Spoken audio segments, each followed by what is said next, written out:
Hi, I'm Ann DeVenzio with another Realty Reelz educational video. Today we're going to learn a bit about escrow from Dianne Keefe-Bonnell of Newhall Escrow. I have been in escrow for 37 years. Since 1972, I've seen a lot of changes in the business, a lot of changes. I am considered a Certified Escrow Officer, having received that certification about 15 years ago, given by the California Escrow Association. It's a very highly sought after certification. There's only 2 of us here in town, so I'm very proud of that certification. I've seen many changes in the business over the last 30 plus years. And I enjoy my job. It's challenging, it can be stressful at times, but it's ever-changing. There's never 2 days that are the same. So that's what's kept me alive and kicking all these years. So Dianne, what is escrow? Escrow is a neutral third party. We're widely known as a neutral third party, and we provide a safe harbor for those parties that are wishing to escrow something important, such as the purchase of real property, the purchase of something very major. We provide the safe harbor for the funds to make sure that the seller of whatever it is that he's selling is not going to get paid until the guarantee of the delivery has been made and given through escrow. So we provide that safe harbor and the neutral third party services. What types of transactions go through escrow? There are many types of transactions that go through escrow. My focus is primarily real estate. That's what our escrow companies here are for. However, an escrow is not specifically designed only for real estate. It can be for business transfers, liquor license transfers. Of course, mobile homes are included in that. They're not real property. They're considered personal property. And prize fighters have even been known to escrow their purses. Really? To make sure that they're protected before the end of their fight. So there's many different types of escrows. Anything that's important, anything that has monetary value, could be escrowed by somebody that wants to do that. And those are the services that we provide. But my focus is primarily real estate. This may sound like a dumb question, but why do I need escrow? Well, you would need escrow because, again, we provide that safe harbor and the neutral third party function. You wouldn't want to walk up to a seller of a home and want to purchase their home and hand them certified funds and have them hand you what you hope is a clear deed to that property. So we provide the services to make sure that all of the conditions of that contract are met before the funds are handed over to the seller and the deed is provided to the buyer. Who handles the escrow transaction? The escrow transaction is handled by an experienced professional escrow officer. We get our business from primarily the real estate agents, and the real estate agents have already met with the buyers and sellers. They have negotiated a contract. The contract comes into us, and as an escrow professional, then we take that contract and process the escrow from the beginning until the close of escrow, again, ensuring that all the time frames are met, all of the financial obligations are met, that the title is clear, etc., and then we close the escrow. As a buyer entering into escrow, what must I do? The main thing that a buyer needs to do is to make sure that they're financing. If they're obtaining financing, if they're lucky enough to pay cash, then that's a different thing. But generally, there's financing involved. So they need to make sure that their financing is in place. They need to contact their lender. If they don't know who a lender is, they don't have contact with a lender, then their real estate professional will help them. They've obviously got contacts with lenders, and they will make sure that their financing is in place. That all of those conditions are met, and then they will be communicating with me as well as far as some of the things that they need to take care of through escrow, such as fire insurance on the home, any other reports that need to be taken care of, etc. Let's say the instructions are ready. Now what? Well, the instructions are drawn from the purchase contract. They pretty much mimic the purchase contract, with the exception that there are a lot of things in a purchase contract that the escrow company is not responsible for. So the instructions will be drawn and provided to all the parties in the escrow, the buyer, the seller, the lender, and the real estate agents.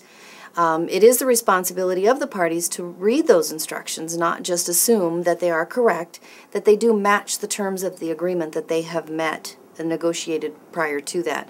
And if there is any questions or issues or revisions that need to be made in those instructions, that is then communicated to us as the escrow.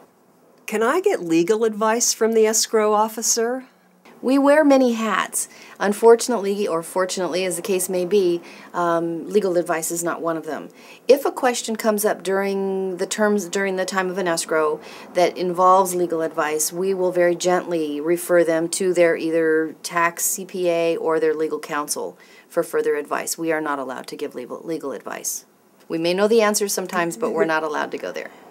If I still have questions about the transaction, where can I go for answers? Your primary source for answers if you're a buyer and seller and have questions should be probably directed back to your real estate professional. If you have negotiated the contract with your real estate professional instead of a for sale by owner, then that's going to be your first contact.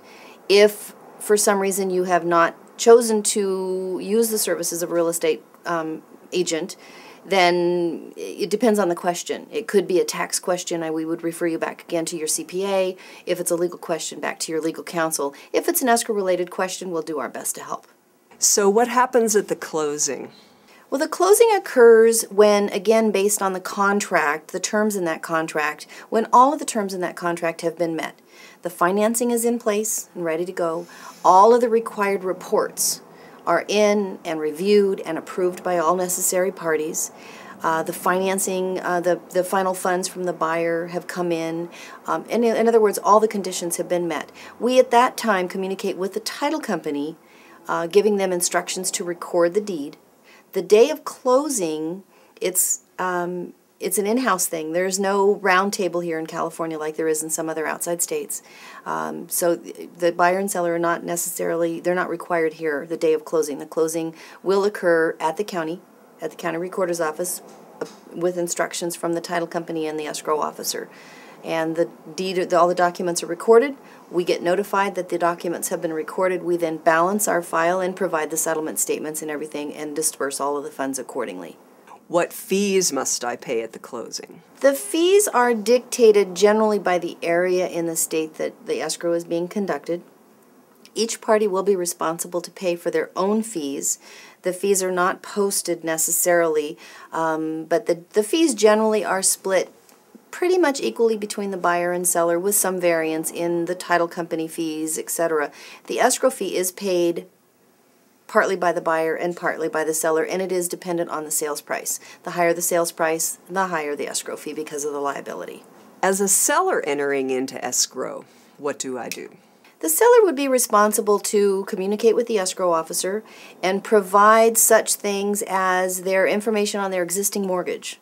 If we have an existing mortgage on the property that's going to be paid off when we close escrow, we would ask the seller to provide the name of their lender and the account number so that we may order a current payoff statement and pay that loan off in full at the close of escrow. They can also be required to provide us with information such as homeowners association information if that's applicable, or any other lien information that they may have on the property that they are aware of that may have a financial impact on our transaction that we need to deal with in order to provide clear title to the buyer at the close of escrow. And again, it's just a matter of communication. We will communicate at great length with both our buyer and seller at all times during the transaction to make sure that everybody is ready to close at the same time. What are the fees for the escrow service? Again, as I said before, the fee is dictated by the purchase price. So again, on a sliding scale, the higher the purchase price, the higher the escrow fee, and it is primarily split between the buyer and seller. There could be additional fees that could be due by either the buyer or seller if special services are required, such as additional documents that are not covered by just the base escrow fee. So the closing is complete. Now what? Well, once the closing is complete, that closing will be communicated to all parties, buyer, seller, agents, etc. The funds, according to the settlement statement that has already been approved by both parties, will be distributed. The seller will receive their proceeds of the close of escrow, if applicable. The mortgage will be paid off. The agents will receive their commissions, and all other parties of the escrow will be receiving their funds at the close of escrow. The buyer then will be communicating with his or her agent to make arrangements to when they're going to get the keys to their exciting new home. If the transaction isn't completed, is my deposit refunded? And who pays the fees? That's a good question. We get that a lot. There are cancellations, unfortunately. The buyer's deposit is not always refunded. It depends on the reason for the cancellation. It depends on when they canceled. There are contingency time frames that are dictated by that contract. And so it depends on why they're canceling and when they're canceling. The biggest thing to remember in a cancellation is that anything in escrow, anything that happens in escrow must have mutual agreement by the buyer and seller. So if we don't have mutual agreement between the buyer and seller as to the disposition of that deposit will continue to stay with us until we have either a mutual or written agreement or a court order. So any cancellation is subject to mutual agreement between the buyer and seller. Well, Dianne, thanks so much. Your explanations were really helpful to all of us, and I really enjoyed meeting you. Thank you. It was very nice meeting you.